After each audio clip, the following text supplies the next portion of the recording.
Good evening, everyone. This is Ron Tyler with Emergency Management Associates coming to you live from the Crossroads of the West in Salt Lake City, Utah. The time right now is 6:24, 18:24 hours on February 18th, Tuesday, February 18th, 2020. We want to welcome you all here to our Emergency Management Associates broadcast tonight here on the Freedom Revolution Network. We thank the owners and operators of the Freedom Revolution Network for allowing us to do our program on this network. It is very vital that we have this network available to us, and we appreciate them helping us with our broadcast. We want to welcome everybody that's here in our chat room tonight. We appreciate all of you being here with us. We want to welcome everybody here and everybody who will be joining us here on a delayed broadcast basis as they join us here tonight. Thank you for being here with us, and also those who will be joining us in the future days and weeks to come. Thank you for bringing up Emergency Management Associates as your network for emergency management news and to help you with your life, because that's basically what this is. This is helping you with your life. We want to bring you the latest information when it comes to information protecting you. We have been talking as of late about emergency preparedness for the coronavirus. We've been talking about earthquakes, and rightly so. Excuse me. I'm trying to keep my throat lubricated, if you know what I mean. As for the coronavirus, I'm going to start there tonight before I go to actual earthquakes, because we have breaking news with the coronavirus. Over with the coronavirus today, we now have it stipulated as 72,436 cases, of which we've had 1,868 deaths. 1,868 people have died so far from the coronavirus. Now, with that said, we've had numerous officials. We've had numerous officials that have said that this coronavirus will probably continue through at least this year and into next. These are officials from the U.S. Centers for Disease Control. However, now we have information that the CDC appears to be preparing the United States for announcement that coronavirus outbreaks are happening in the United States. Will Hawaii be the first? That was a headline over on Natural News by Mike Adams. Saturday, February 15th, just a few days ago. Let me read this to you, because I think it is very important that we all understand what is being said here. You need to be making preparations, folks. You need to be making preparations. This is serious. We've told you it's been a serious situation since day one, and we are continuing to advise you about this. Natural News. Again, this comes from Mike Adams, and I greatly respect him. We believe that the Centers for Disease Control are now preparing America to announce that sustained outbreaks of COVID-19 Wuhan coronavirus are happening in America. Recent quotes from the CDC appear to be gently warming the American public to the idea that sustained outbreaks in America are inevitable, along with open admissions that the CDC flat out right cannot stop them. In it, a sense like seasonal flu. The only difference is we don't understand this virus. Importantly, when he says you start to think of it in a sense like seasonal flu, what he means is that it's a new mutation of the coronavirus will be hitting us every year, and it will keep coming back. He doesn't mean it's weak like the seasonal flu. Most journalists are completely misinterpreting his statement. He means this virus will become endemic in the human population and never fully eradicated. Never fully eradicated. By him stating that the virus will continue to come back, we have information that says that this coronavirus will keep coming back, yes, but more importantly, when it comes back, it can cause heart attacks with the severity of the virus. And one, it's been a weaponized virus. Two, it has components in the virus that kill people. Going into the body, it completely attacks the immune system, and coming out of the body, it continues to attack the immune system. It doesn't leave the body alone. On top of that, there's an HIV contingent on this virus, or in this virus, and it continues to attack the individual. HIV drugs have been known to alleviate the symptoms, or at least control the symptoms. Excuse me.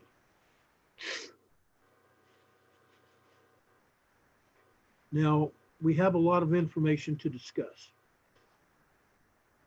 Okay. The CDC's admission that we don't fully understand this virus is a cry for help.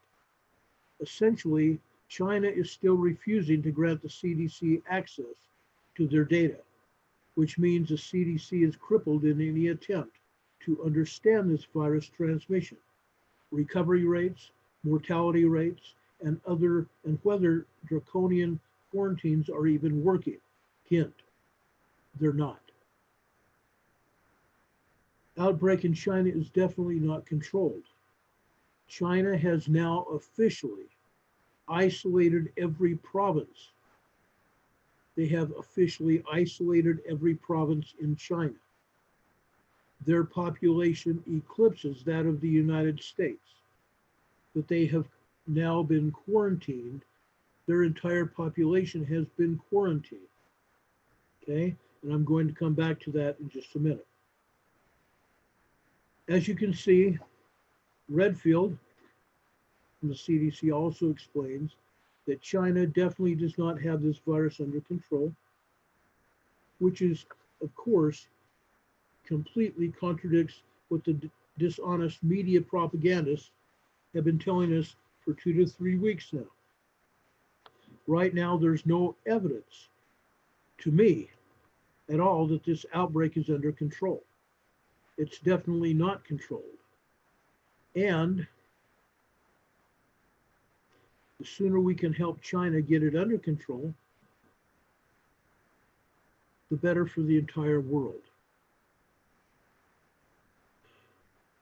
He's right about one point. China's incompetence in handling this pandemic has enormous implications for the entire world, both from a health perspective and an economic point of view. Our whole issue right now is, I said, quote, aggressive containment to try to give us more time.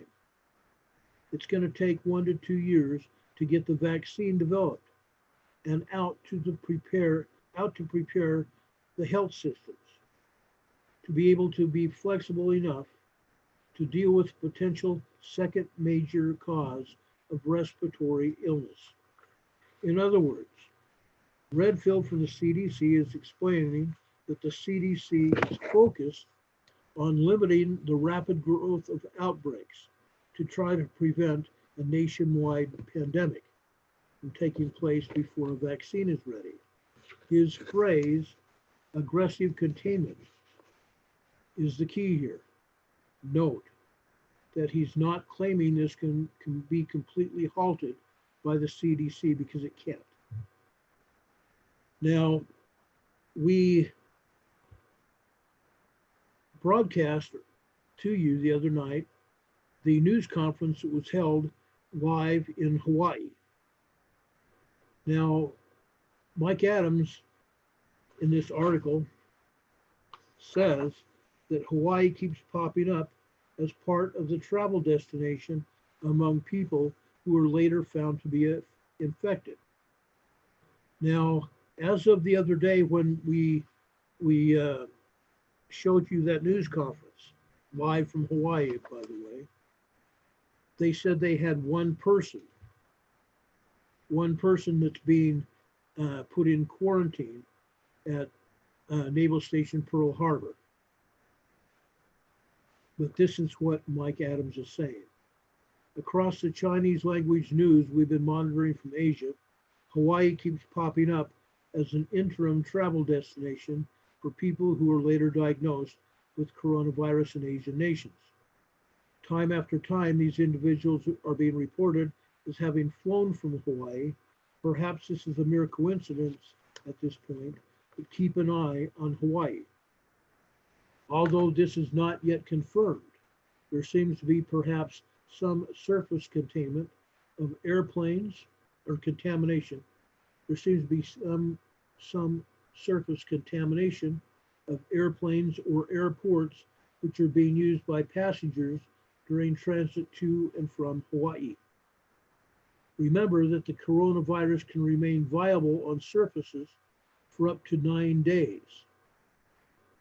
It would have only taken a single infected traveler on one airplane to cause enough contamination to infect hundreds of other travelers, who later take that same plane or use the same airport or pass on that same virus because they've touched parts of an airplane, they've touched parts of an airport, or been around someone that has flown on that airplane or been through that airport that has been contaminated, that has been exposed to the coronavirus, that has the coronavirus. If you doubt this, ask why there are over 270 passengers on a single cruise ship who now have the coronavirus, which was believed to have been originated by a single infected passenger on that boat. Given that Hawaii is a very popular tourist destination for many Asian nations, it makes sense that the number of Chinese tourists flying to and from Hawaii before the travel restrictions were put in place was significant. Now, the health department in Hawaii reported that they only have one person,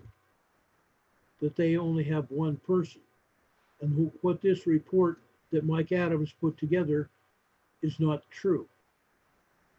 Well, folks, I trust Mike Adams, number one. Number two, I don't believe Mike Adams has ever lied to anyone, including me.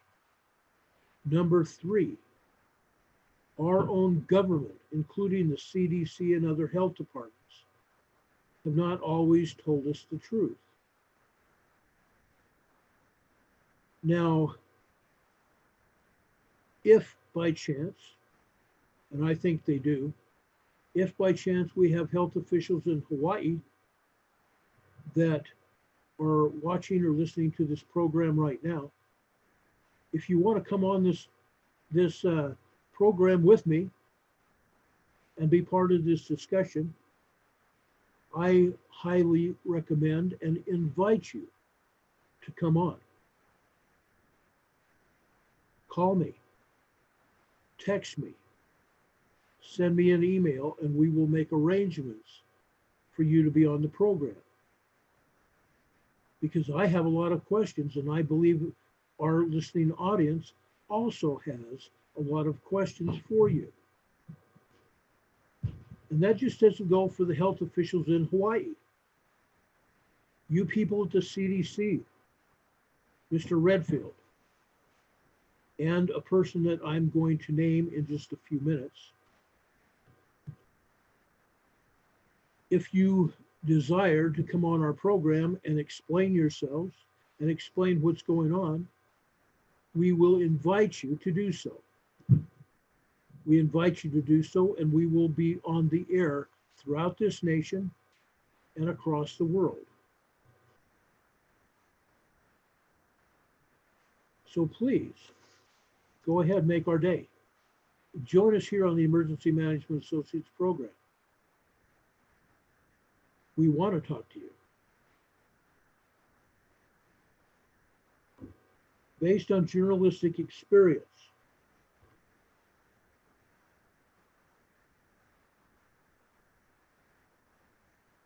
well, let me back up a minute. Given that Hawaii is a very popular tourist destination for Asian nations, it makes sense that the number of Chinese tourists flying to and from Hawaii before the travel restrictions were put in place was significant. And also there are now over 600 infections outside of China. Travelers who visit Hawaii from other Asian nations such as Japan, Singapore, Thailand, Hong Kong, and various other nations may pose a legitimate risk of carrying the virus as symptomless carriers who can now spread infection. Based on journalistic experience, we believe there is a very real possibility that the CDC may already be aware of human-to-human transmission taking place among travelers to and from Hawaii, and that they may be issuing these escalating statements in preparation for a more aggressive announcement that they know would have enormous consequences for the Hawaiian tourist industry and for our country. The coronavirus pandemic has already devastated tourism across nearly all Asian nations, given that the mainland Chinese represents the largest segment of tourists in that region. Right now, nobody is going on tours there. In fact, hardly anyone is even going to work. The CDC does not want to cause severe economic consequences for the tourism industry until they've run out of options for delaying bad news. We reiterate that we have no proof of any confirmed infections in Hawaii at this moment, except for the one that was confirmed in the news conference that is now in isolation or quarantine at Pearl Harbor, Hawaii. That is the one. Mike Adams didn't even realize that, I don't think.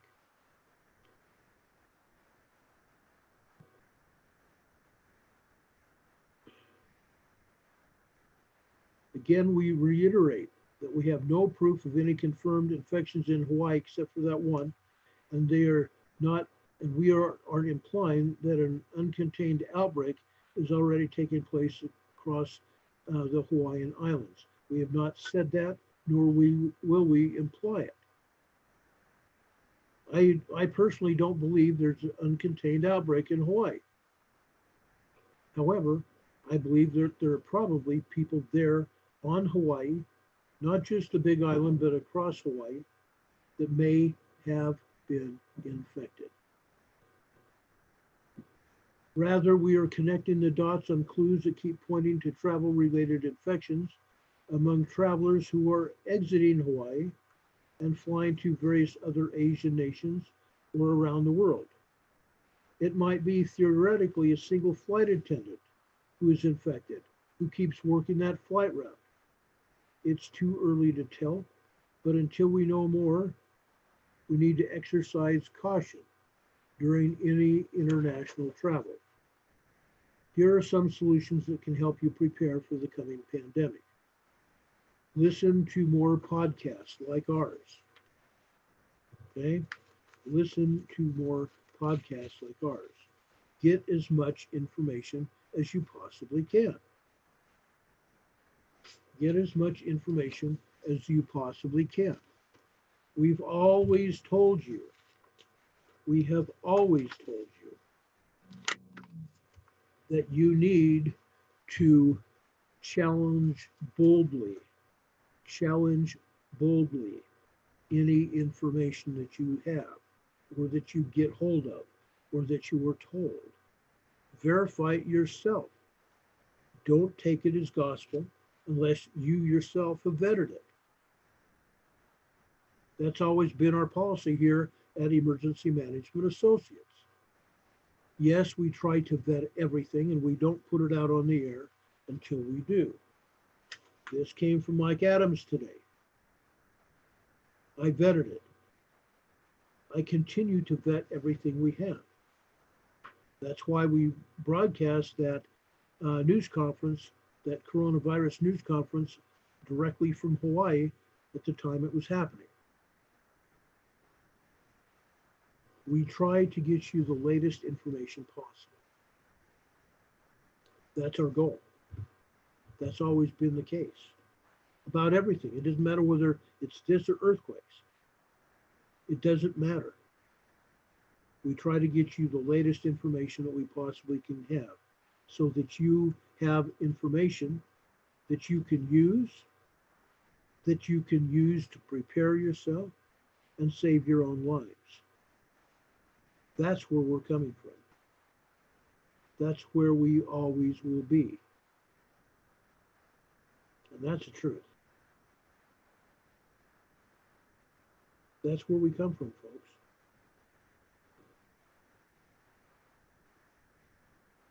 Now, I'm trying to find some information here.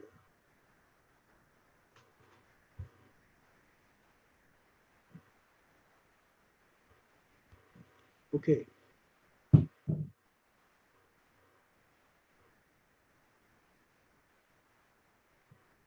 That's not what I wanted.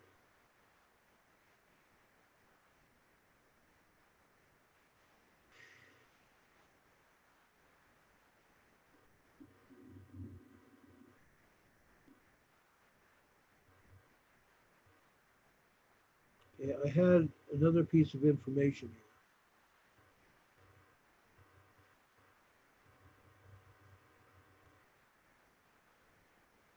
I'm not seeing it right here.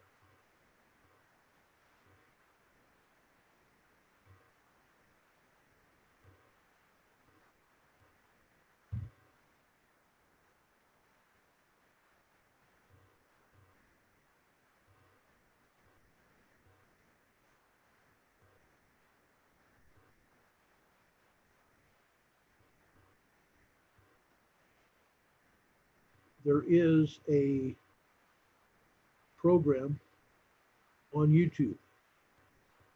You can look it up. It's called COVID-19 Pandemic Update. What if it can't be contained? This video was put together by Spiro Skouras, S-K-O-U-R-A-S, Spiro, S-P-I-R-O, second word, Skouras, S-K-O-U-R-A-S. You can look at that. What if it can't be contained? There's that video.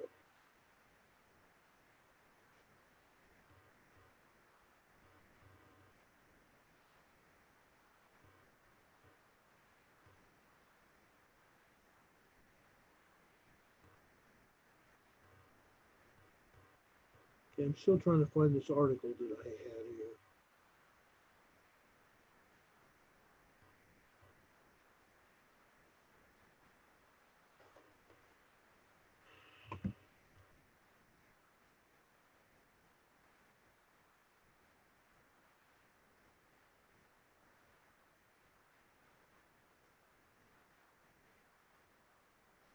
Okay, this is about an American lawyer and his wife that refused to leave the coronavirus cruise ship, the Diamond Princess, off the coast of Japan. An American lawyer and his wife were refusing to evacuate the coronavirus-stricken ship that's docked off the coast of Japan because they feel that they are safer on board. This comes from the New York Post. Matthew Smith, who's been quarantined on the Diamond Princess with his wife Catherine since early February, said he plans to stay put on stay put as the U.S. on Sunday began to remove hundreds of American passengers from the boat. Incredibly disappointed that the U.S. government has decided to throw a monkey wrench into the quarantine we have maintained here on board the Diamond Princess, Smith tweeted. Smith says he's skeptical about the government's plan to evacuate citizens on 2 flights to the United States, since some of the travelers could be sick. The evacuated passengers were set to be screened for symptoms before boarding the planes back home. If we stay on board through next week, we'll be tested and will likely come up negative, he tweeted. But the US government instead wants to take us off without testing, fly us back to the United States with a bunch of other untested people, and then stick us in 2 more weeks of quarantine. How does that make sense at all? The U.S. Embassy in Japan sent a letter to the American passengers and crew members Sunday morning announcing the flights, adding this was the only opportunity for eligible passengers to fly to the United States until March 4th at the earliest. Smith told USA Today that the passengers were prompted to RSVP to the U.S. Embassy to tell them whether they'll be traveling or not. The lawyer, who has been posting daily updates about life on the lockdown ship, tweeted that the American health personnel had visited his room until they learned, to their apparent surprise, that we had chosen to stay, at which point they moved on. The evacuated passengers will be screened by the Centers for Disease Control and Prevention, and anyone exhibiting symptoms won't be allowed on the flights, officials have said. Those who make the flight will likely be taken to Travis Air Force Base near California, which is what happened, and to Lackland Air Force Base in San Antonio, Texas, which happened, where they will undergo mandatory testing and further quarantine. Okay, that's the story that's there. And apparently the attorney and his wife are not leaving the ship. Okay, that was not just the article that I wanted to show you, though. There was something else, and I'm going to find it. And it was a very important piece. It was a very important piece, too.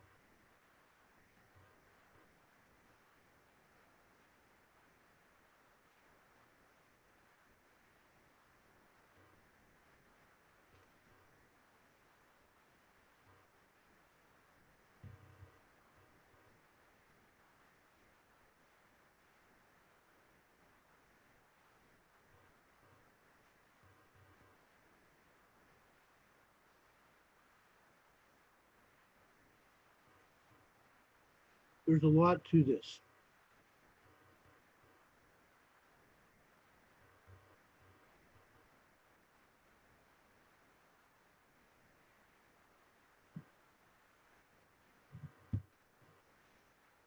Okay.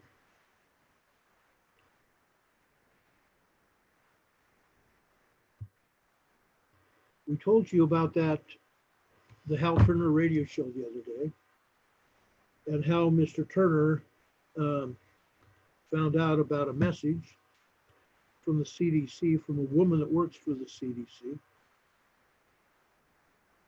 about a text message specifically that said that over 1,000 people are infected with the coronavirus here in the United States, and they're being deliberately concealed, or the information is being deliberately concealed. We have that information. We have that information.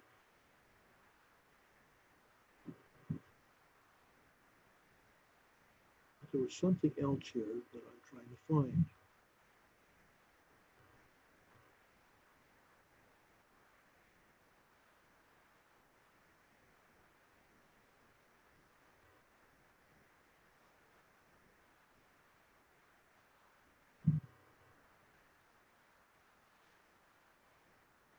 This is something else too that you need to know.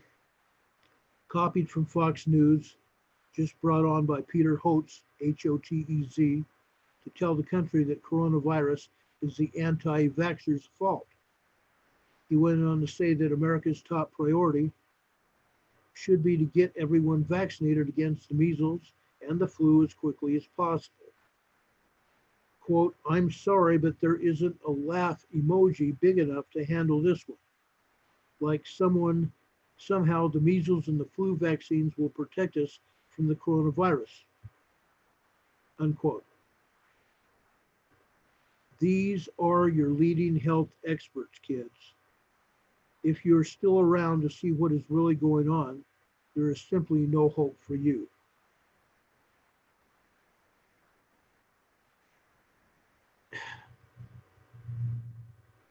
What really bothers me is they're trying to blame the coronavirus on people that don't want to be vaccinated. That has nothing, one thing does not have anything to do with the other. I don't care what they say, it doesn't.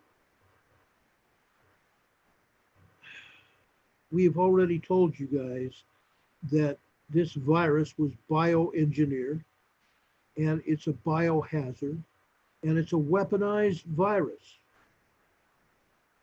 It's a weaponized virus.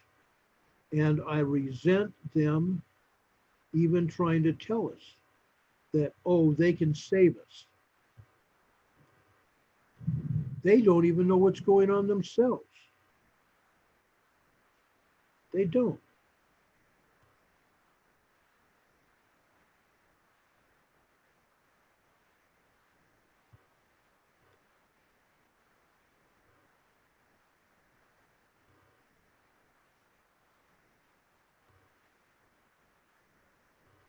Again, the CDC director warns the coronavirus soon widespread throughout the United States. Okay? It was on Zero Hedge. We reported it the other day. We reported this the other day. The extremely virulent coronavirus, which is sweeping China's Hubei province like wildfire, will eventually gain a foothold in the United States, becoming a community virus this year or next, according to CDC Director Robert Redfield. Okay? That's the same man that Mike Adams referred to in his article. Quote, we don't know a lot about this virus, Redfield told CNN Sanjay Gupta, Gupta, Dr. Gupta, who is CNN's medical advisor. Okay, we read this to you. As of last Thursday, 15 cases were being confirmed in 7 states, 8 in California, 2 in Illinois, 1 in Arizona, Washington, Massachusetts, and Wisconsin, according to CNN. Okay, and what did they just say? What did that article just tell us that we read just a few minutes ago? Now there's 29 cases. Now, it bothers me that they would even say this. The containment phrase is really to give us more time, unquote. This virus will become a community virus at some point in time, this year or next year, unquote. We don't have any evidence that this coronavirus is really embedded in the community at this time. But with that said, we want to intensify our surveillance so that we're basing those conclusions based on data.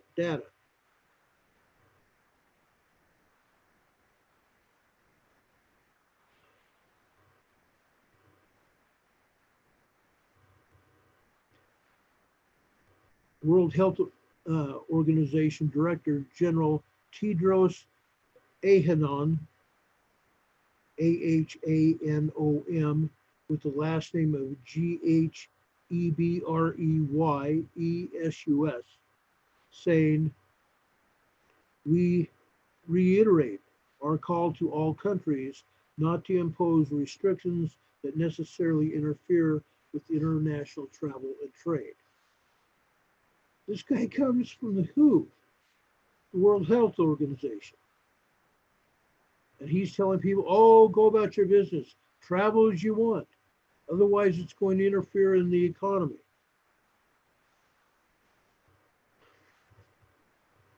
He said such restrictions can have the effect of increasing fear and stigma with little public health benefit. Really? Little public health benefit. The CDC's Redfield that we talked about couldn't disagree more.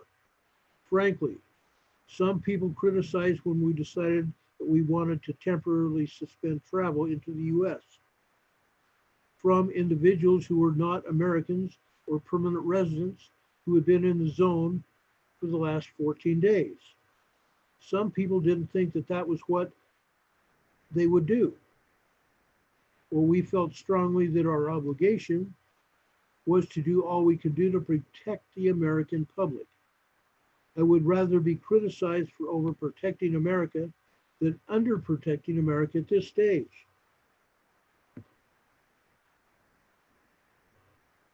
Obviously, Dr. Redfield, the virus doesn't discriminate based on race. Why do we? That was a question that Sanjay Gupta said or asked. Redfield said we didn't take the bait. The issue here was first strong commitment to take care of Americans that are going to be coming back, whether they happen to potentially have the virus or not. And you saw that with over 800 individuals that the State Department has repatriated, and we've assisted in that. Asymptomatic transmission is highly concerning. One of the more concerning aspects of this hyper-virulent coronavirus is that a person can transmit it to others while showing no symptoms himself. There's been good communication with our colleagues to confirm asymptomatic infection and to be able to get a better handle on the clinical spectrum of illness in China. What we don't know, though, is much of the asymptomatic cases are driving transmission, said Redfield. What we've learned in the past 2 weeks is that the spectrum of this illness is much broader than was originally presented. There's much more asymptomatic illness. A number of the confirmed cases that we confirmed actually just presented with a little sore throat. Meanwhile, CNN notes that while the outbreak has been affecting China since at least December, the CDC has not been able to be invited to China to help despite offering assistance 6 weeks ago. And again, Redfield said, there's a lot of information we don't know because we can't get into China to assist or try to evaluate the information. China has refused to respond. Now, I'm going to go ahead at this point in time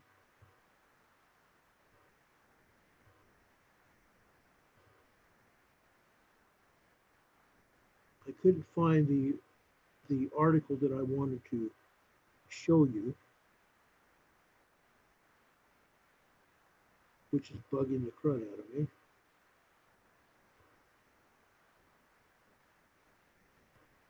But I'm going to go back to the information that we had. I believe it was Saturday when we presented it to you. Again, this came from the Hal Turner radio show.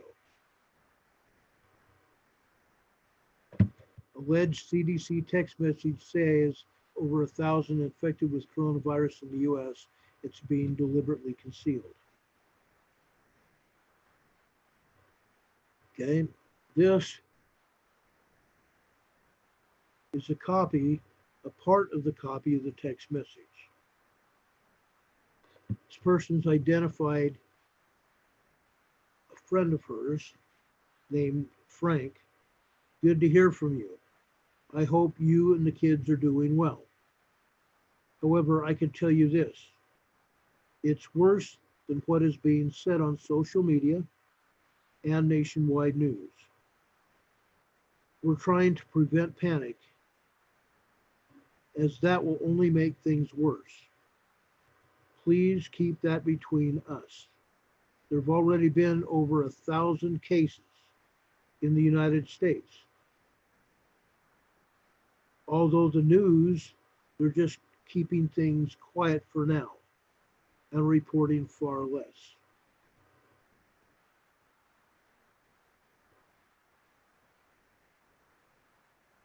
While the U.S. mass media is reporting that there are 15 confirmed cases as of the other day, now they're saying 29.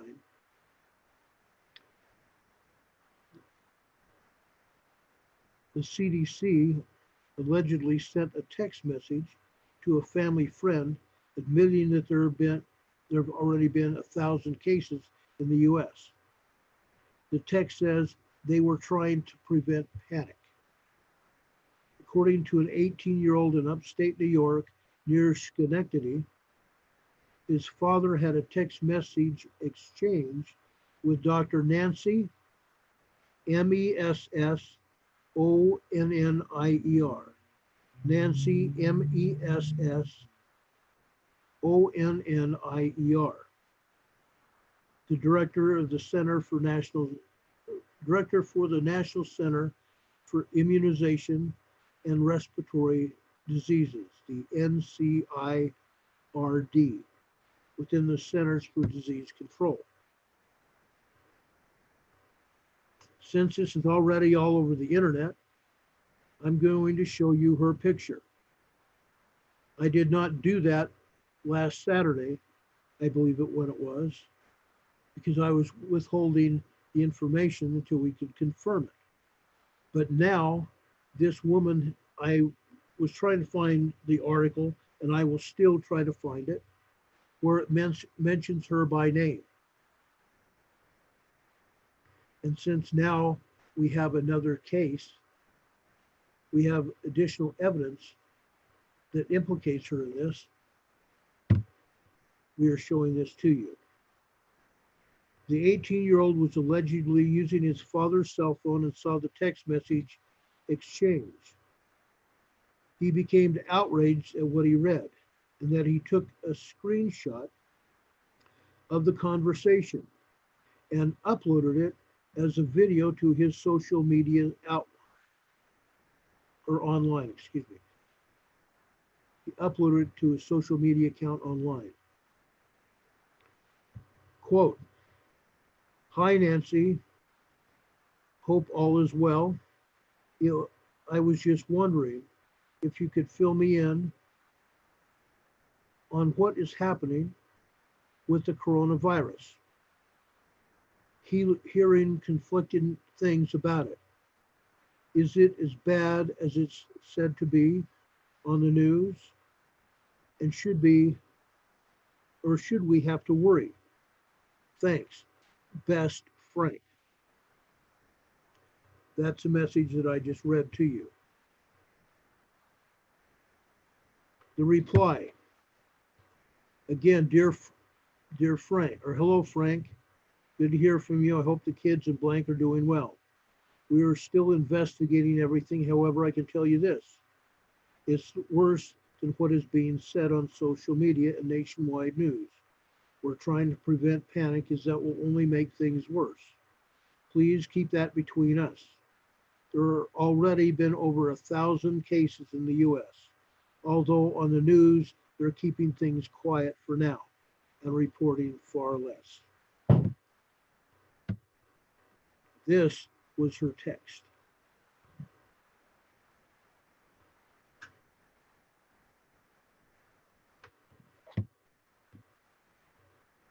Here's the other half.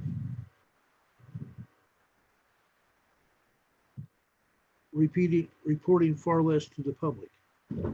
She goes on to say, wear masks when and if traveling, even nearby distances.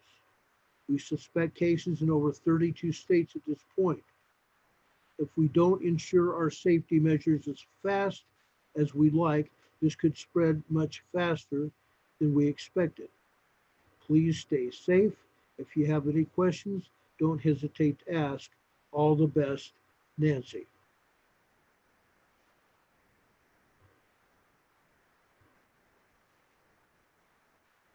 The reply. They're they are doing good.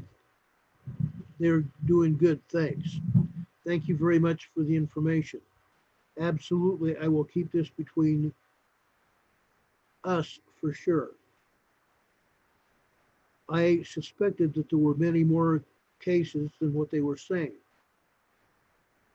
And so many have traveled from China to here before. We know that we have been dealing with. I appreciate everything. I will keep in touch. God bless. That's his reply.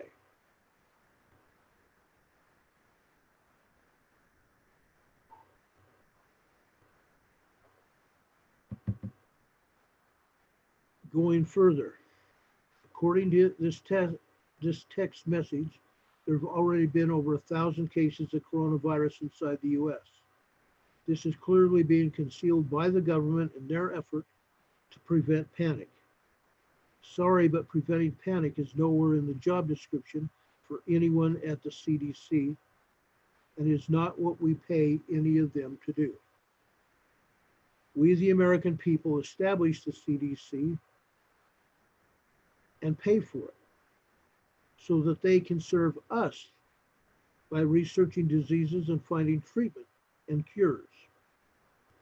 We expect them to be honest with us because their whole reason for existence is to serve us. That is what we pay them to do.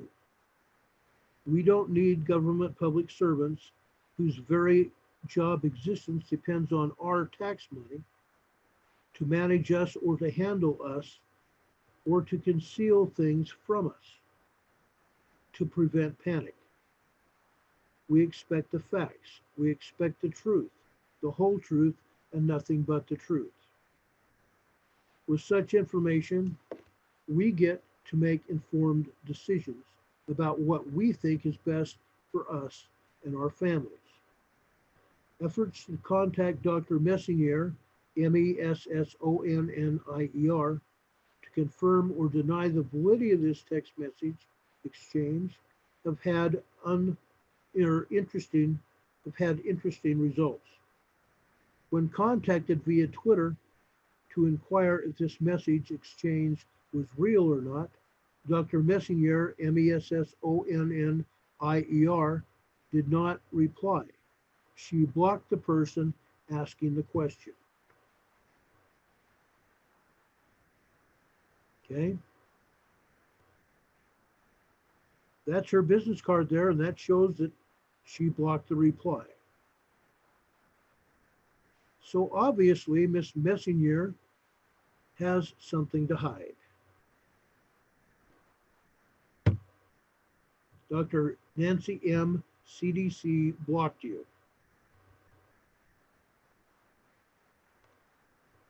It says below that you were blocked from the following: Dr. Nancy M. CDC and viewing Dr. Nancy CDC's tweets.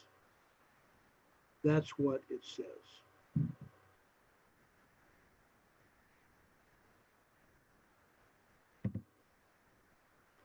In this text message, if this text message exchange is false, phony, or a fraud, why wouldn't the doctor just say so? Maybe she can't. Maybe she can't because maybe it's true. If so, then the doctor has a problem. If she denies the truthfulness of the text message exchange, then all that needs to be done is to bring the phone out in public for everyone to see it for themselves. If she confirms that the text message exchange, then the public can go ape crap as to why the CDC is concealing the facts. This is called being between a rock and a hard place, possibly by her own doing. The CDC must understand that they exist to serve us and not conceal information from us. Now that you have read the story, please cover the cost of this visit. Blah, da, da, da, da. That's what Hal Turner News is doing. Anyway, Hal Turner Radio Show.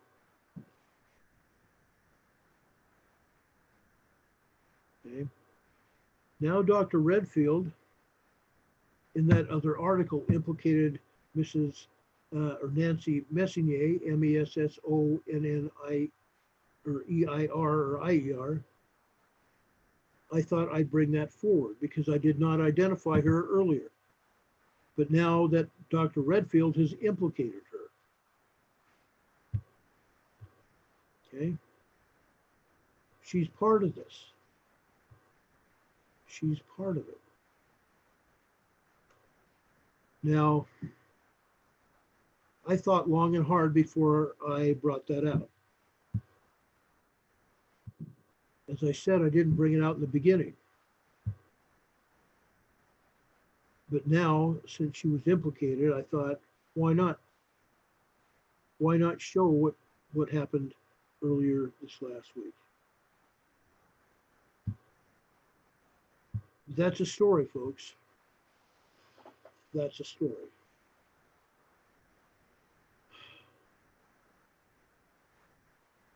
We are trying to bring you the truth. We're trying to bring it to you in a fashion where it's available, that it's timely, and it's truth. That's why we just brought out this other part of last week's broadcast that we had. I did not find that other article that I wanted to read you from the internet. It was on my phone, and right now I can't find it. And when I do, I will show it to you. I do promise you I will show it to you. Because I'm not going to hide information. I never have and never will. That's now not how I operate. It's not how our company operates either. I am appalled by some of the things I see, some of the things I hear. It bothers me to no end. It bothers me to no end. I'm still looking here.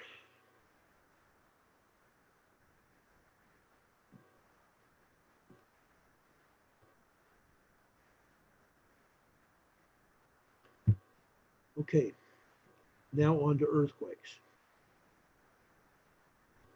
And yes, we're going to be discussing Cascadia here. But I wanted to also show you this information here. This comes from KATU2 News. KATU News. And this was written yesterday, February 17th. Oregon wrestles with building facilities in tsunami zones ahead of the big one. I encourage all of you that watch and listen to this show to check this article, KATU News, okay? This comes out of Salem, Oregon. Experts say the big one is coming to the Pacific Northwest, a massive earthquake that will cause buildings and bridges to collapse and unleash a tsunami that will devastate the coast. But doubling down on its decision last year to allow the construction of critical facilities in the tsunami inundation zones, the Oregon legislature appears headed to approve building standards for these facilities, like police and fire stations. The House Committee on Natural Resources last week approved the measure by a 6-to-1 vote, sending it to the House floor for a vote.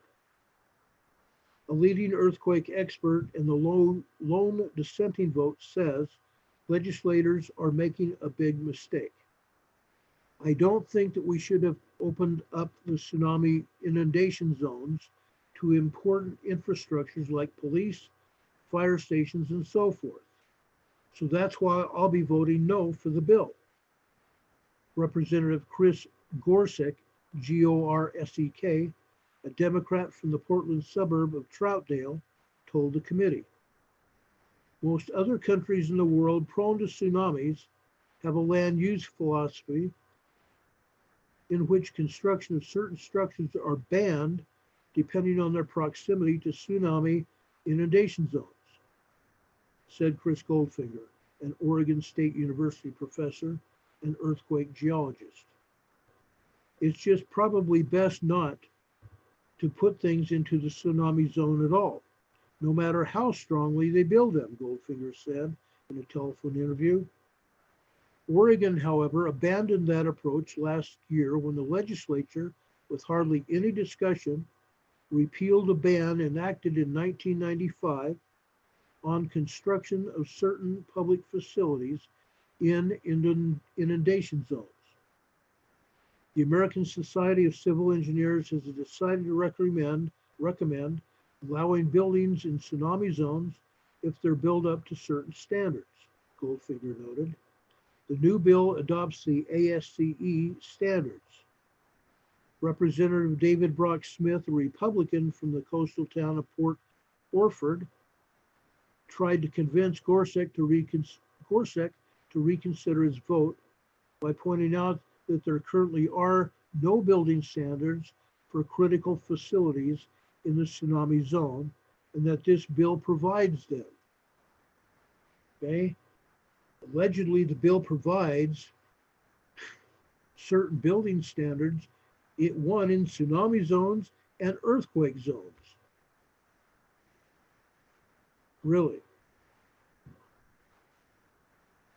The bill's sponsor, Representative David Gomberg, Gomberg, a Democrat representing a coastal district, said in an email to voters that, quote, new science, engineering, and architecture are showing us how to construct better and safer, unquote. Goldfinger, who submitted written testimony opposing the bill, said the ASCE standard is useful in building a vertical evacuation structure and aimed only at keeping a building from being knocked down. If you were to build a tsunami-proof ASCE coded hospital in a tsunami zone, everybody could well die inside the hospital, and the function would be lost. But the steel skeleton would still be there. This makes no sense, unquote. An earthquake in the Cascadia subduction zone, which extends in the ocean off Northern California to Canada's Vancouver Island, has a 37% probability of happening off Oregon in the next 50 years, with a slightly lower chance of one striking near Washington state, Goldfinger said. Cascadia earthquakes have an average magnitude around 9, making them the world's biggest. The last time the ocean reared up from the Cascadia earthquake was in 1700. Now, I don't know why Chris Goldfinger said what he said in the last part of that statement.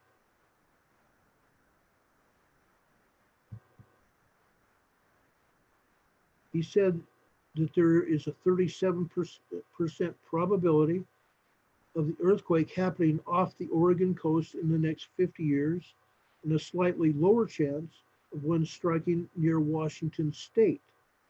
That's what Chris Goldfinger said. But this past December, Chris Goldfinger said something else, that there was a 90% probability that the Cascadia earthquake was going to happen in northern Washington. Okay? Now I'm going to show you some information here. And this comes from the My Earthquake app, EMSC. Okay?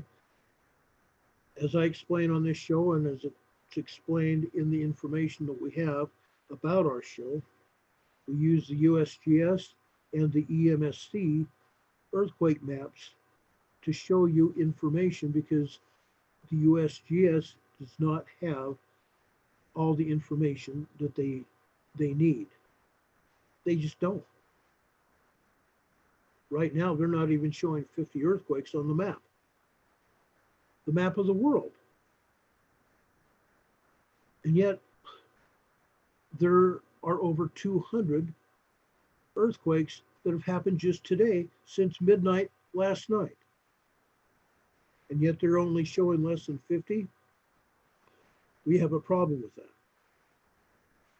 Now, earlier today, in fact, right before we came on this program, right before 6 o'clock, we showed an earthquake off the north coast of Vancouver Island, right up here. It's been taken down.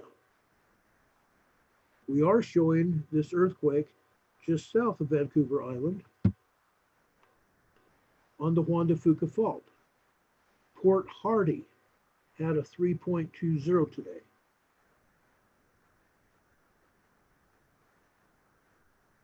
Off the Port Hardy coast, approximately 123 miles west of Port Hardy, British Columbia, we had a 3.20 earthquake. 3.20. This earthquake had a 6.2 mile depth. I don't know whether you can see that or not, but it had a 6.2 mile depth. So it was a shallow quake. But that's not the only earthquake happening in the Pacific Northwest today.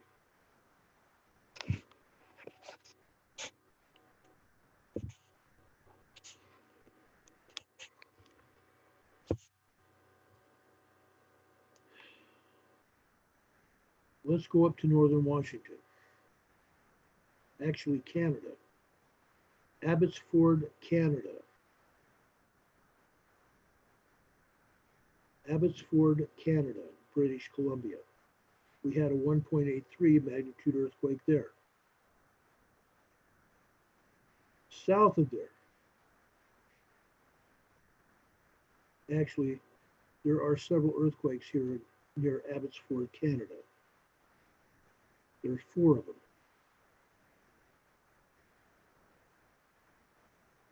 Let's look at each one of them. This 1.83, a 1.55, right next to it, 1.63, 4 miles north of Peaceful Valley, Washington. 4 miles north of Peaceful Valley, Washington. And 1.48, 3 miles north of Peaceful Valley, Washington. Okay. So Abbotsford, Canada, just on the other side of the border. Then another one, a 1.55.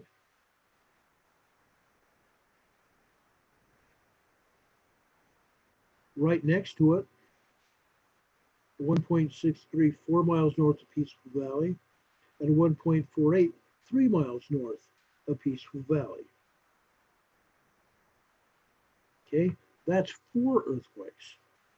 1 in Canada, and 3 right next to the border.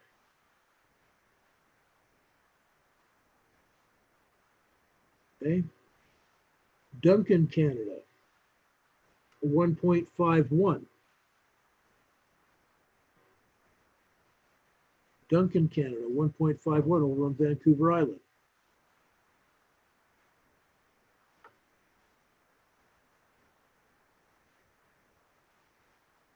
Bellevue, Washington, we had a 1.88.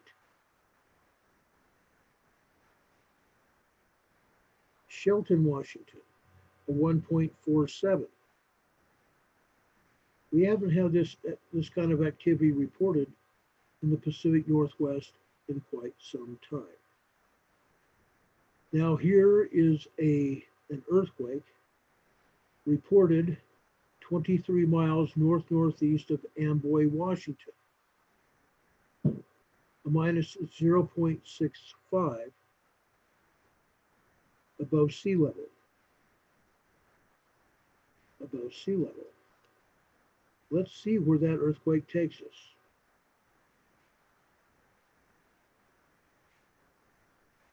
Two earthquakes. Okay, I looked at this hours ago. Two earthquakes right up here, right at the summit. Right at the summit of Mount St. Helens. A minus 0.65 and a minus 0.08. Right at the summit of Mount St. Helens.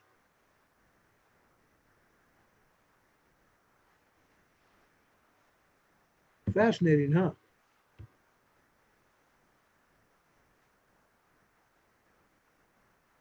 There they are.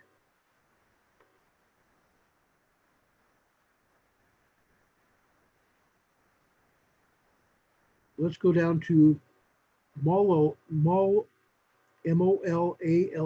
Moala, Washington, a 1.71 magnitude earthquake.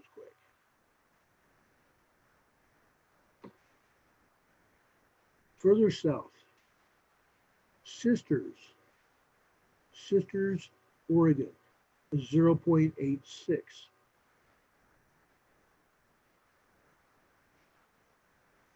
Fun, huh? Drain, Oregon, a 1.49.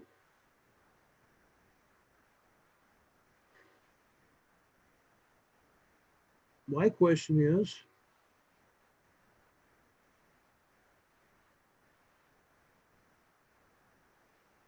we have 12 earthquakes reported up here in the Pacific Northwest.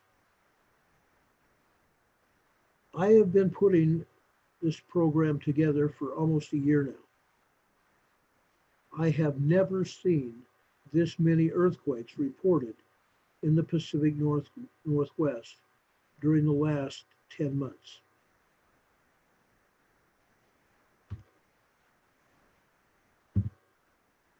Last 10 months. Interesting, huh? Here's another one in eastern Washington. Chula, Washington. A 1.20 earthquake. Chula, Washington. Eastern Washington. While we're up there, up north, let's look at Yellowstone. And these are not all the earthquakes in Yellowstone. Pablo, Montana, minus 0.73, up inside a hill in northern Montana. Now this is in the Yellowstone magma chamber area. Seeley Lake, a 0.82. Seeley Lake is 0.82 earthquake. Lincoln, Montana, minus 0.64 above sea level inside of a mountain.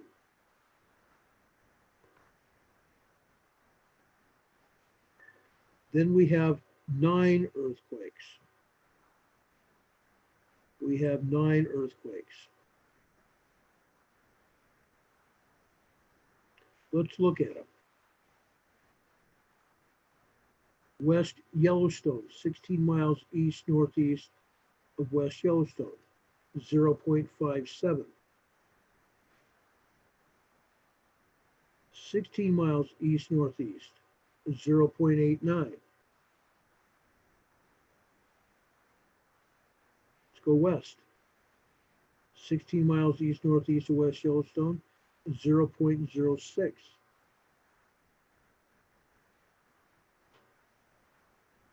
0.91 in that same location.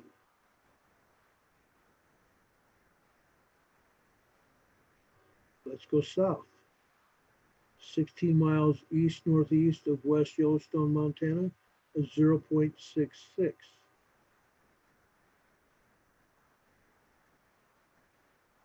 Southwest of there, again, 16 miles east-northeast of West Yellowstone, a 1.01. Folks, this area is getting hammered. Yes, they are minor earthquakes. I understand that. But consistency, the number of seismic events is consistent with what is going on there. We're getting more and more earthquakes.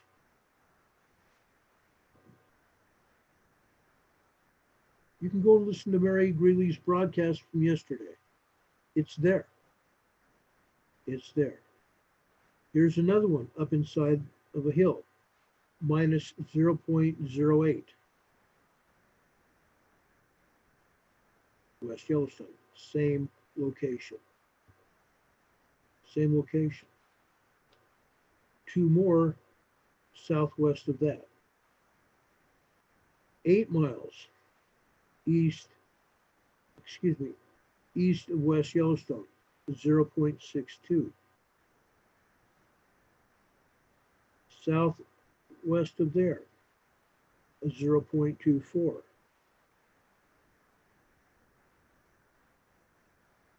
Okay, 0.24. I just opened it up a little bit so you can see clearly where these earthquakes were. One at the base of a hill and one up on the side of a mountain.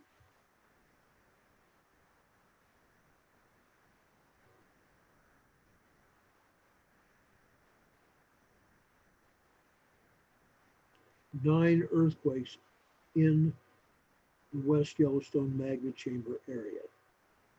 And there's more than that. There's more than that.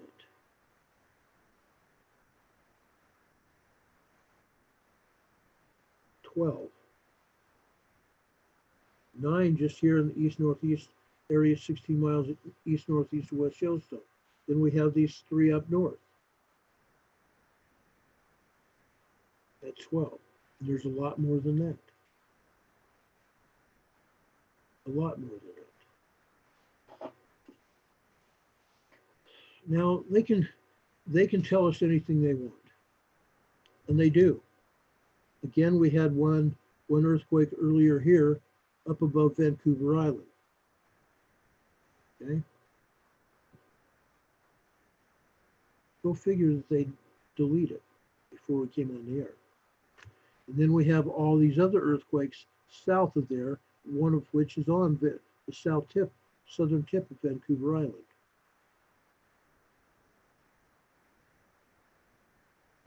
Interesting, huh?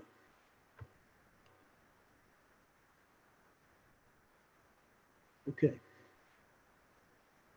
Shelter Cove, California, just east of Petrolia, just east of the Gorda Escarpment.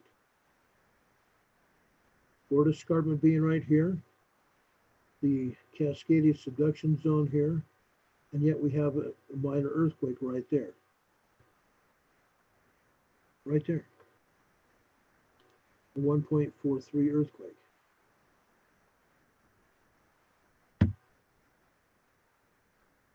Fascinating, huh? Lake Davis, California, 2.85.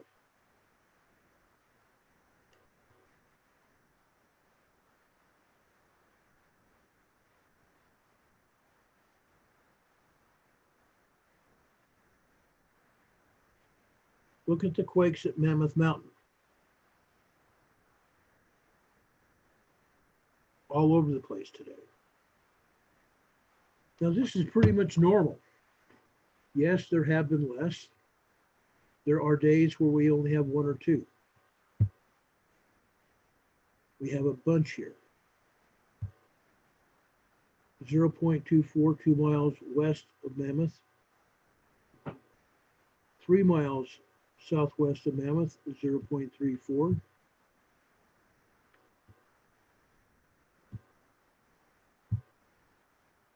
0.35, 5 miles east-northeast of Mammoth. 0.73, 4 miles east-northeast of Mammoth. 0.42, 4 miles, exact same place. 0.31, 6 miles east of Mammoth.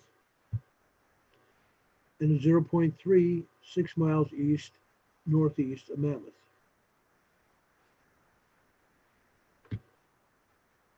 A lot of earthquakes here. Then we have a stray one down here near Tom's place. 0.32 there. And south of there, 1.54, 8 miles southwest of Tom's place. They all have to do with Mammoth, folks. They all have to do with Mammoth. A bunch of them at Mammoth. Now, I've got numerous messages from a lot of you, actually quite a few of you, that were worried about all these earthquakes at Mammoth. You guys were worried about the earthquakes up in Washington. But I want to tell you something. Just because they're reported doesn't make them any more valid than what we've already said about the Pacific Northwest and Cascadia. We know darn well that they don't report earthquakes. Now that they're reporting the earthquakes, I'm going to ask Pacific Northwest Seismic Network and the United States Geological Survey why they're not reporting the earthquakes. Again, and I have said this many times during our time here on this network and over on YouTube before that, that in 2012, the University of Oregon set up 55 seismic sensors off the coast of Oregon and Washington. In 2014, they came back and said, with a white paper, there was a white paper verifying everything. The white paper came out and said that there was 80,000 earthquakes a year hitting off the Oregon-Washington coast. Possibly hitting on the coast, but that whole area was being beat up by 80,000 earthquakes a year. Folks, I'm going to say it again. Why are they not reporting them? Why are they not reporting them? I think we're asking a good question. If there are 80,000 earthquakes every year,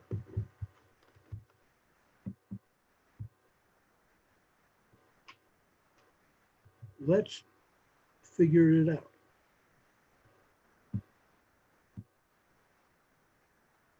Okay?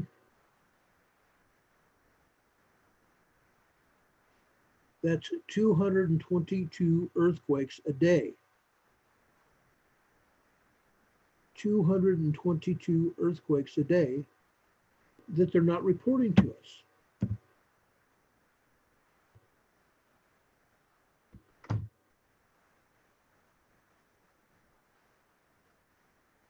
Why not? Why not? Inquiring minds want to know. Why not?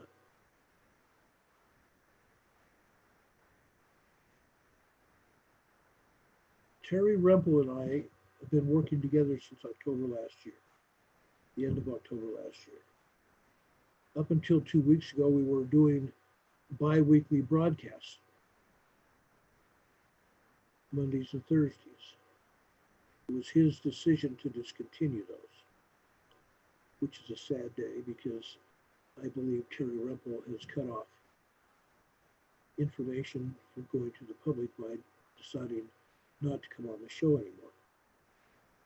The only real reason he said such was because he did not want to come on Freedom Revolution Network because of disagreements that he had with the owners of the Freedom Revolution Network.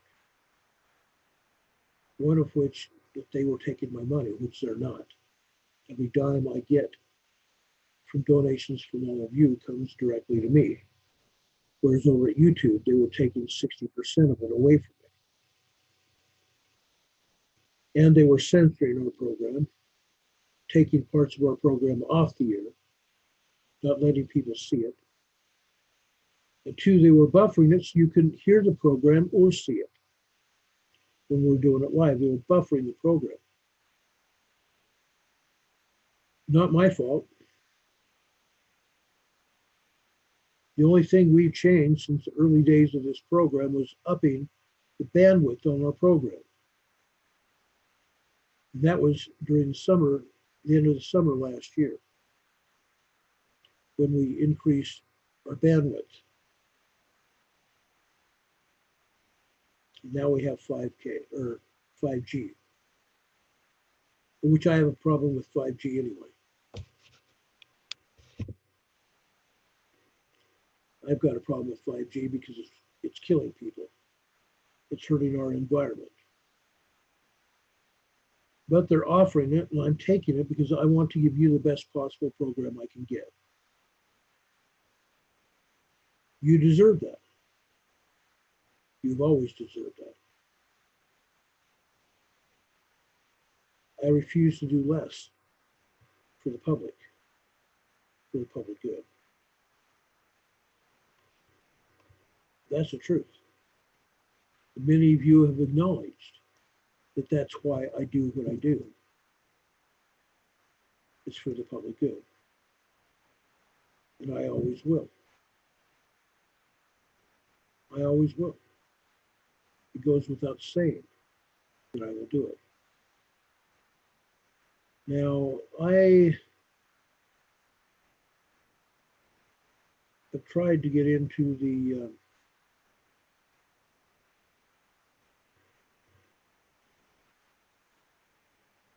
it's interesting. I've been trying to get onto the network. No, not the network, I'm sorry. The YouTube program that shows our present broadcast, and it's not showing it tonight.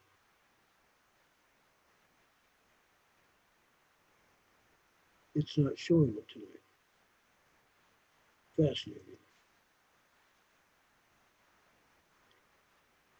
I have problems with that because we're broadcasting and it's directly into the network, into YouTube, and DLive, and Twitch, and Periscope. It's interesting how this has happened.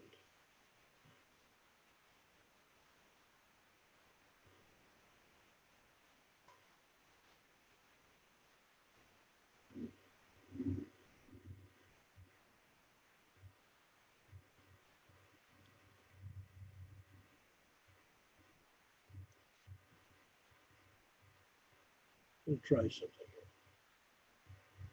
just for kicks and giggles.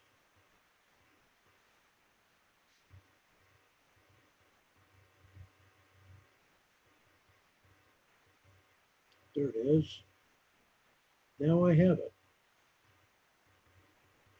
We have approximately 12 minutes left of the program. Now I see the chat.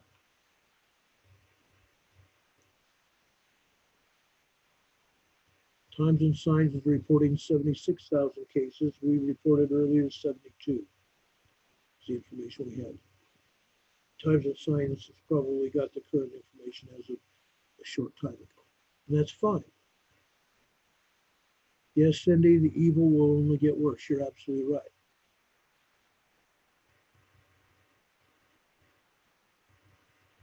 And Joni, you're right. Offensive and unfortunate truth because God sees it beforehand.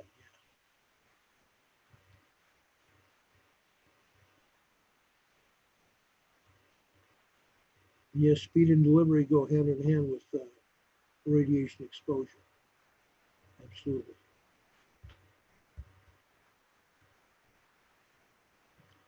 And yes, many are called, but few are chosen. Why are they not chosen?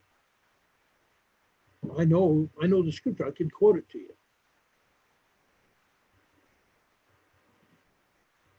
I can quote it to you.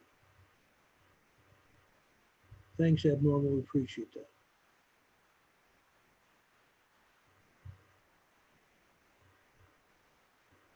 Yes, Jane, you're right. If we really knew all the evil going on now, we'd probably have a heart attack.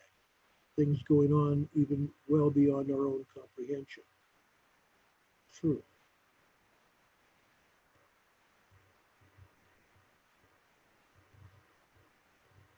Yes, Holly, I am getting some rest, except last night I got very little. Marshall, thank you for that. Thank you for that.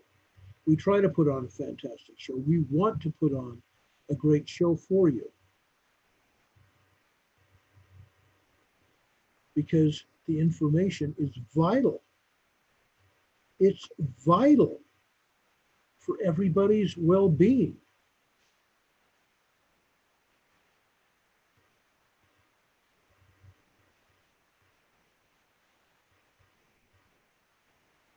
Freedom Revolution Network, loves Ron. Thank you.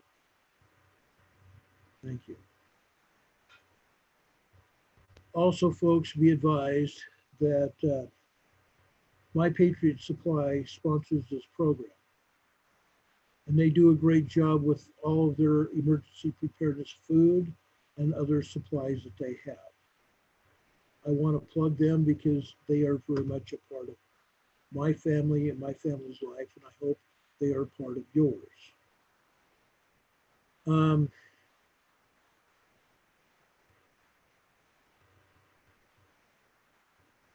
Lisa K says this is crazy. Hubei province is sweeping for unidentified coronavirus cases through purchases of fever and cough medicines as at physical drugstores and online. Those who bought the drugs since January 20th. Don't you think that's what's happening here in the United States as well? Yes, please stock up on your emergency supplies with My Patriot uh, purchases, and you can get it through our link here on the network. Melissa's put up the link in the chat so you can have it. https:// mypatriotsupply.com $RFSN equals 372. That's how you can reach the My Patriot Supply from our network.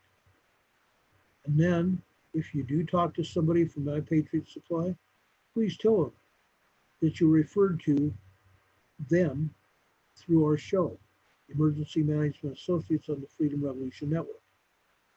Please do it. If you call them, please tell them that we told you about them and that I have bought supplies from them and I will continue. And that's why we are plugging their program. And that's why they support us.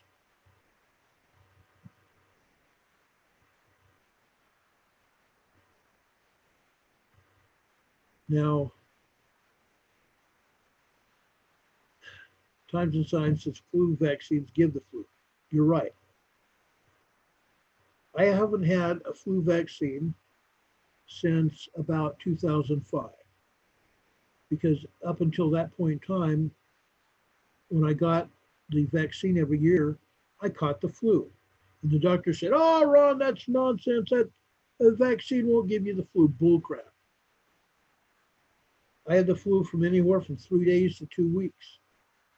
So don't tell me that that's not the case.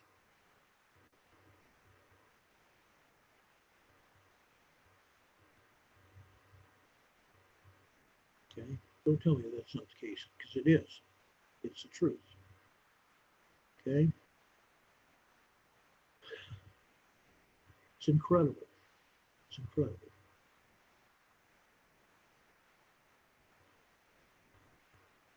I'm praying for all of us, folks. I'm praying for all of us. Yes, We spent an hour talking about coronavirus. We spent another hour talking, or 45 minutes so far, talking about earthquakes. And we didn't even get down to San Diego. I could. I've got them right here.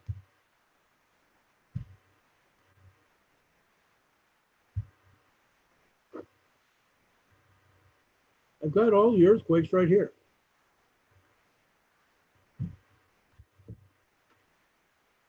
But I wanted to tell you guys that have been over on our messenger talking about earthquakes. You guys mentioned earthquakes up and down the coast from Washington to San Diego and other places as well. Over in Turkey, for example, you guys mentioned that there were 20 plus earthquakes over in Turkey. Let me tell you something about Turkey, folks. Didn't I mention to you last night and almost every day for the past while, since Turkey's been having those large earthquakes, that they continue to have aftershocks? That's one reason why we have so many twos, and most of them are twos. Majority of them are twos, 2.2, 2.4, 2.5, 2.7, all over Turkey.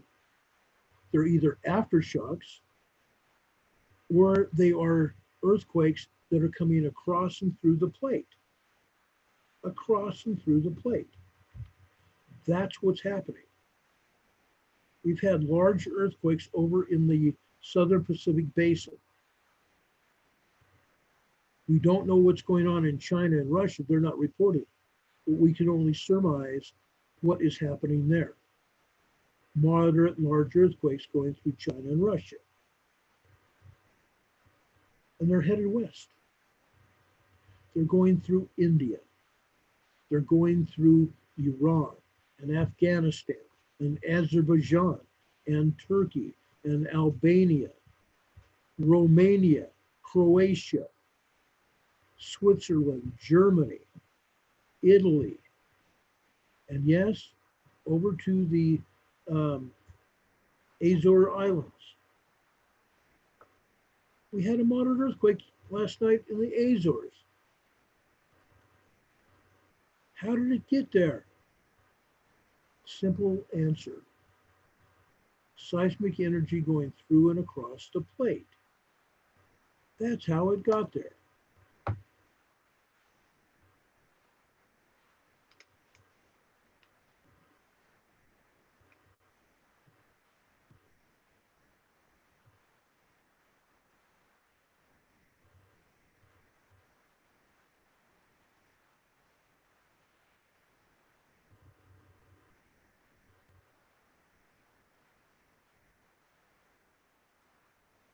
Yes, Awesome Mermaid, you're right. They've been showing information about Cascadia seemingly concerned. They've been showing, if you go to the news stations, and some of them I've even given credit for it the last while, in Washington and Oregon, just like I did tonight. They're talking about Cascadia. They know it's going to happen. That article I just referred to you from the news station in Oregon. And they quoted Chris Goldfinger. And I think they actually misquoted him because what he said in December and what he said in that article that was dated yesterday is a contradiction.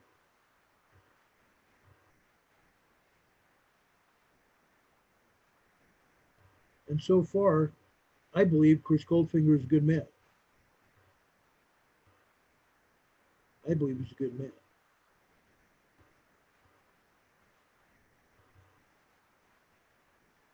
And Scooter Pie says the stations have stopped giving their Be Prepared commercials again. That's sad. That is sad. And yes, it could because of the politicians. Yeah, I believe that. It could be the politicians doing it, saying, don't say anything. Please don't say anything. Don't say or tell anybody about us putting buildings up, apartment buildings, condominiums, police stations, fire stations in the inundation zone. The inundation zone. Why? They don't want people to know that those areas are going to be destroyed. They just want money. It's all political, folks. It's all political.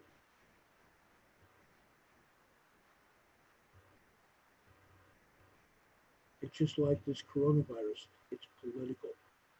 It's a bioweapon. They don't care who they're going to hurt.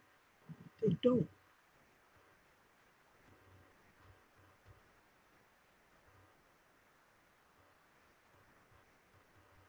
Linda, I totally agree with you. Your own daughter's not letting you see your grandkids because you don't have a flu shot? That's bull crap. That's bull crap. That hurts me because of everything that I've had to go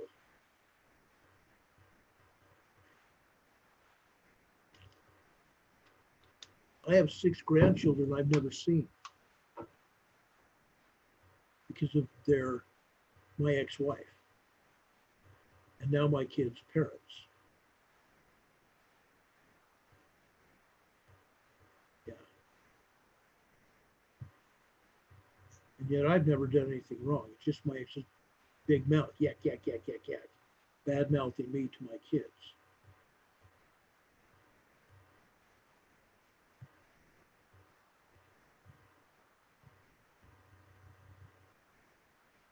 Yes, Johns Hopkins University. Times and Sign just put it up. You guys need to go to that article.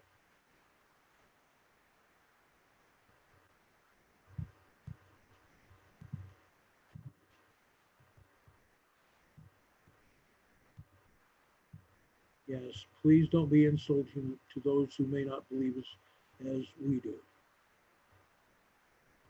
And we do have all walks of life. You're right.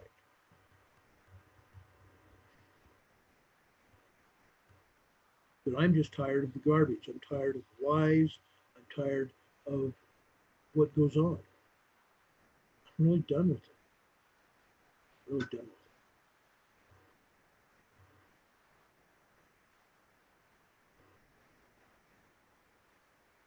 with it. Casmario, thanks for being here too. Anyway, folks, I'm going to get out of here. I hope you have a great night. We appreciate all of you being here with us. Thank you for that. From the bottom of our hearts, thank you for that. We ask the Lord to bless you. Please know that we love you. If you want to make donations to our program, you can do it through the Freedom Revolution Network. Or the Freedom Revolution Network.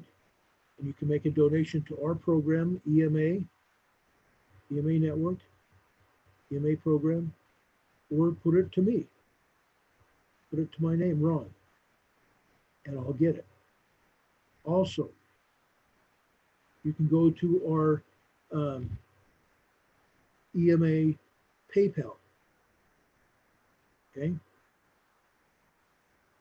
Go to our PayPal, and you can find out all the information there. Okay?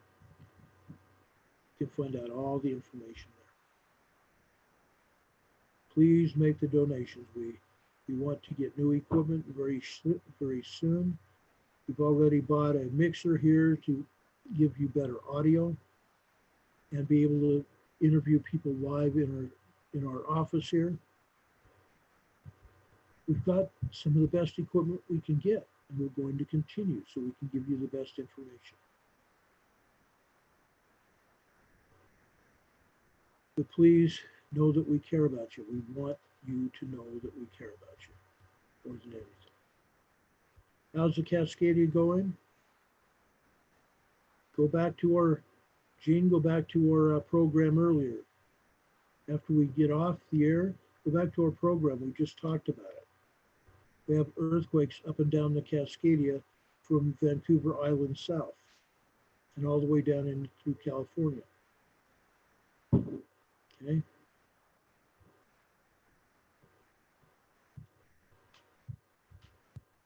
Okay. Please do that. Please do that. Cascadia is going.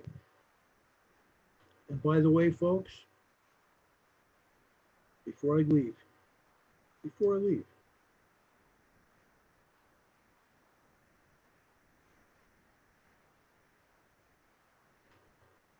that wasn't it.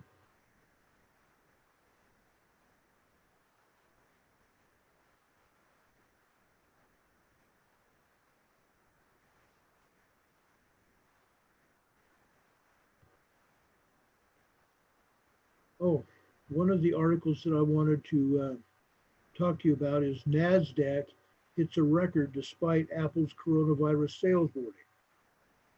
Apple put out the worst performance in their Dow history, warning that production delays caused by the coronavirus outbreak could linger for a lot longer than expected.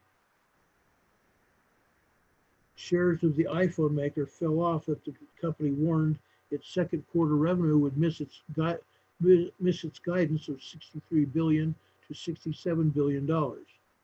Suppliers in Asia and Europe also fell on the news. Every 1% drop in Apple shares will result in the Dow Industrial Average falling 22 points. Okay.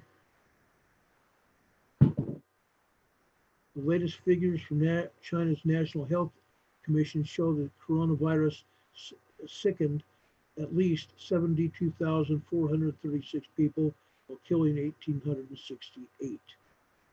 That is according to Fox News earlier today. But Times and Signs a few minutes ago put up the real up-to-date information.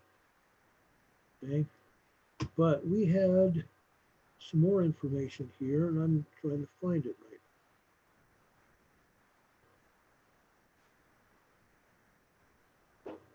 Oh, here it is. Stand by, folks.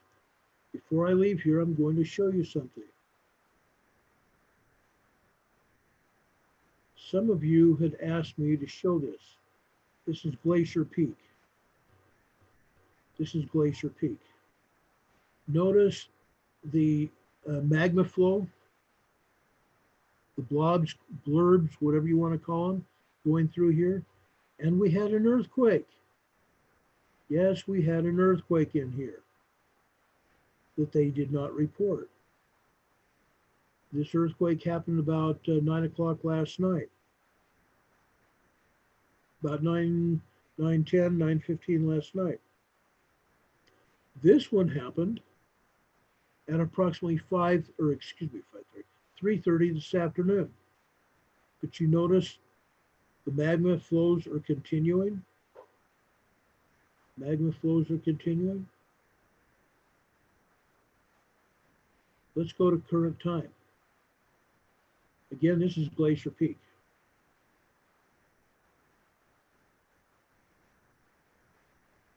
Some of you asked for it. I'm showing it to you. This is the latest since 4 o'clock until about 7:30, 7:15. About 7:15 tonight. You notice the magma flowing is still going. The magma infill is still going. And this is Glacier Peak. And I could show it to you at Mount Rainier, Mount St. Helens, Mount Hood. I could show you at Mount Baker. Mount Baker, by the way, is still having steam. In fact, let's go to Mount Baker real quick. Let's show you Mount Baker.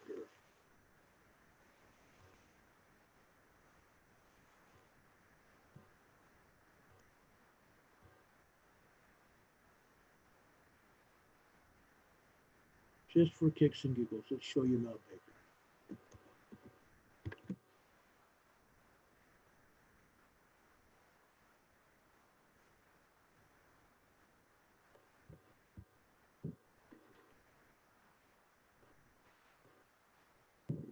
There's a steam one right there.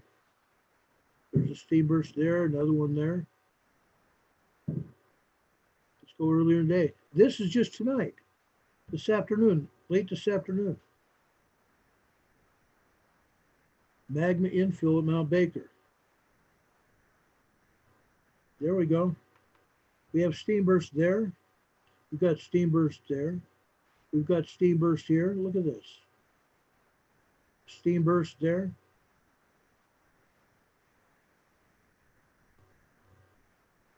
Again, they either turn this off, and this happened yesterday or the day before, either turn the machine off or just turned it down so we couldn't see it until just recently. Because look at this. We're seeing the magma coming in, we're seeing the steam burst, and yet they're not going to kill us.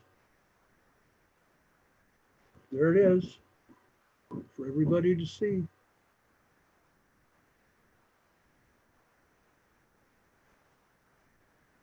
Folks, that's just the way it is. God bless you. Do know that we love you, folks. Hope to see you later. If anything else happens, we will be back here to show you the information as soon as the information becomes available. God bless you. Do know that we love you. As Walter Cronkite would say, that's the way it is.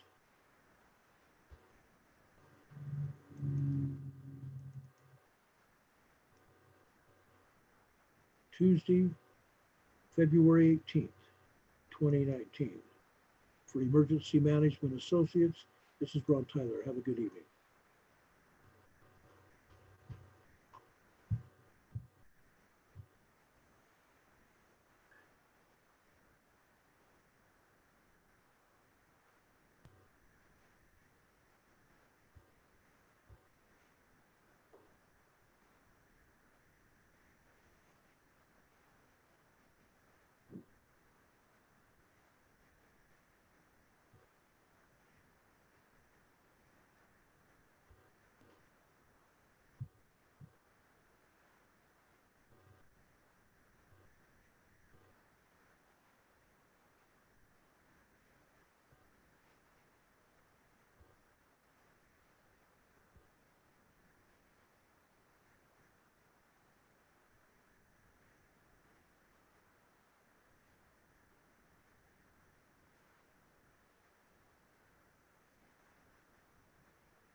Good night, everybody.